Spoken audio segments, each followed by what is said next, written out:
Hello, and welcome to Spellcasting 101. Let's play Spellcasting 101. So last time I promised we're gonna go and attend our first class. So we looked around at everything here. Give me control. Uh, Nothing more to see in this room. So until that class starts, that class again takes place in Melting Wolf Hall. Actually, almost all the classes in this game take place in Melting Wolf Hall, with one that takes place in the Sorcerer Stadium. So, as you can see, Tuesday, the next class starts at 1. So we have a bit of time to kill, but I'm going to kill it by most likely looking around throughout Melting Wolf Hall. So Melting Wolf Hall, this is the first floor of the castle, is the main lecture hall for freshman classes. Rows of lecture seats carved with graffiti, old and new, line the room. Arched openings lead northeast and east. A wide stair winds towards the upper floors, doorways lead west to the court, and a long hallway points southwest. A tarnished plaque is mounted next to the western doorway. A tiny trapdoor, hidden to most eyes, but visible to the endlessly questing eyes of a veteran adventure game player like you, is set into the floor. So what can I look at? First of all, let's look at that fireplace. That's boring. I see nothing special about the fireplace. Alright, let's look at the graffiti.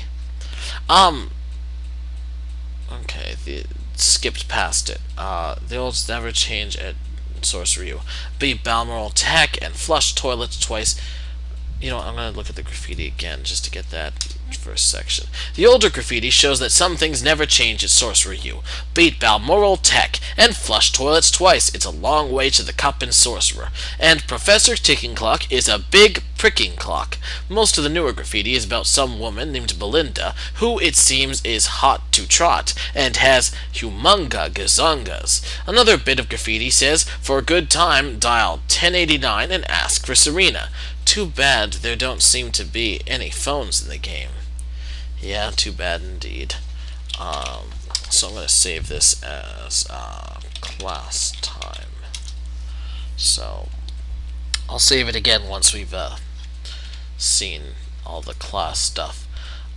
So we can look at the lecture seat.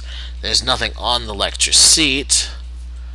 Let's look at the paintings.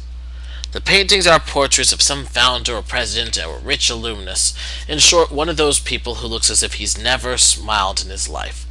And the plaque and the trapdoor, I guess, are the last things.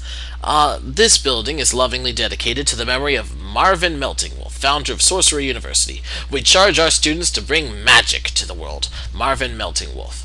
After the word student, someone has scratched a lot.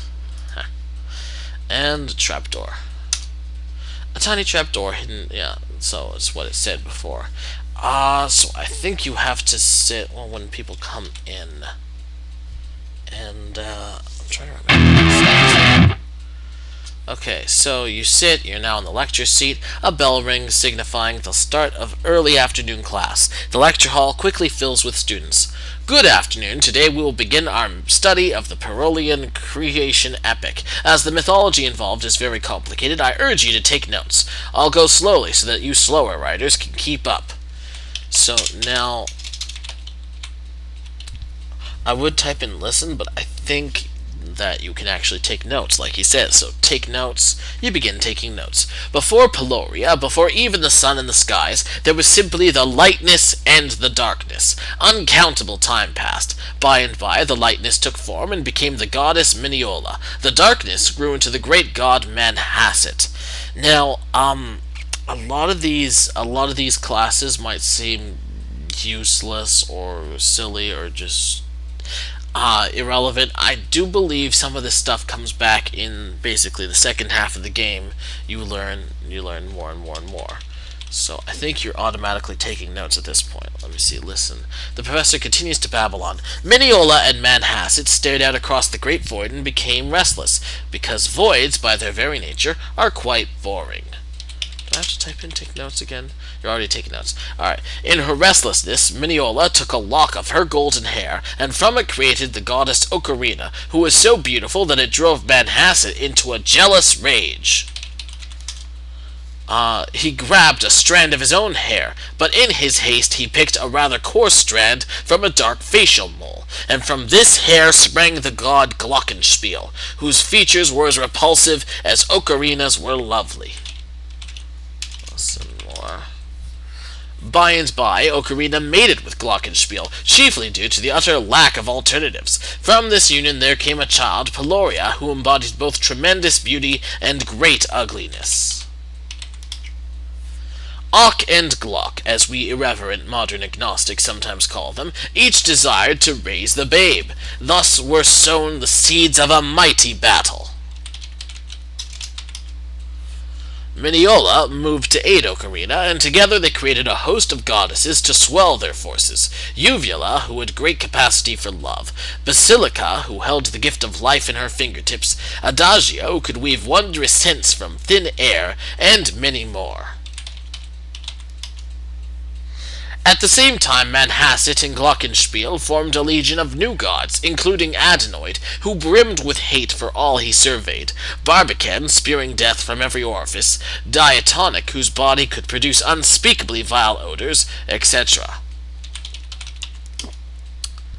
The fight over Peloria raged on between the gods and the goddesses. The heavens rocked with fire and thunder, and at times it seemed that the very universe itself would be split asunder. The stars of our nighttime sky are said to be the embers of the mighty war. Then, by the hand of Glockenspiel, there sprang a god so terrible that even the gods trembled in his presence. He was war personified, and his name strikes fear into the heart of even enlightened moderns. Baccarat.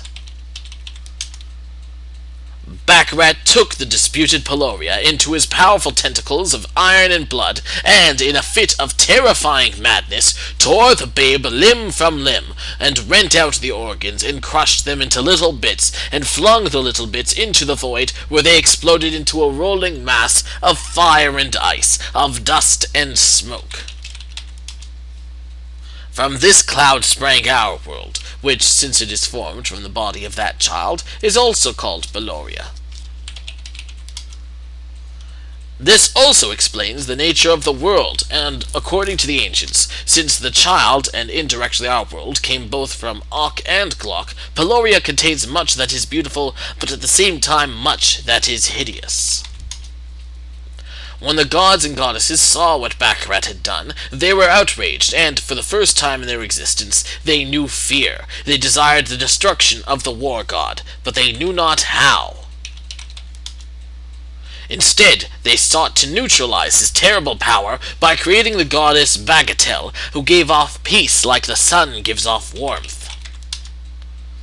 She touched the hand of Baccarat and held him to her, and after a short time it became clear that the battle between the gods and goddesses had ended.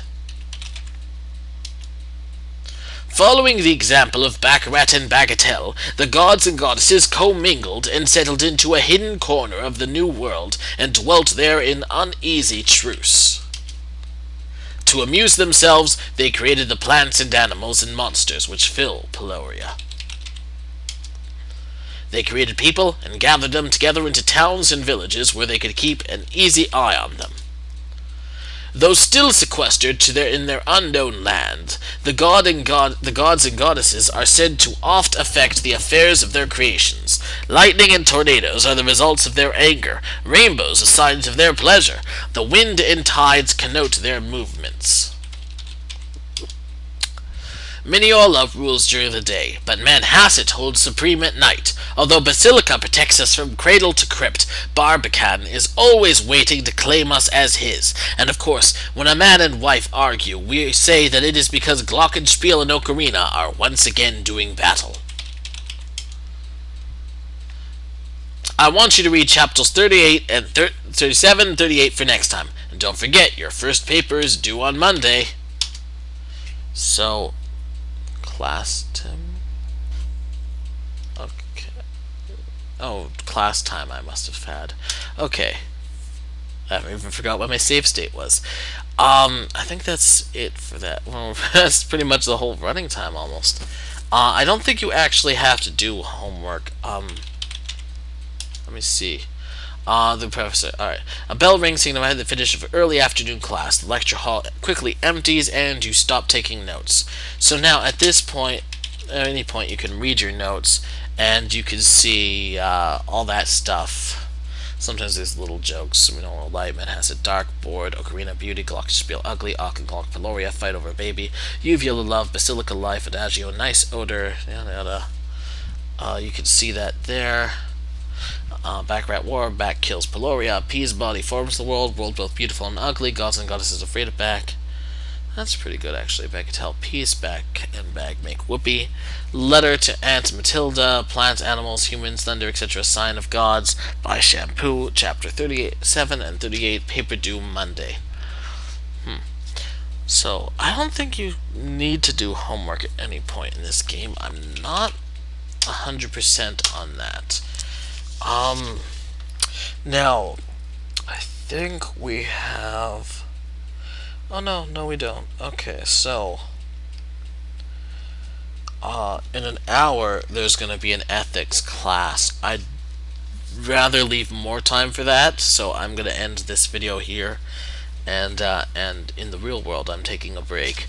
So I'll see you when I get back to this, and we will head to our Ethics 101 class. Until next time, ta-ta.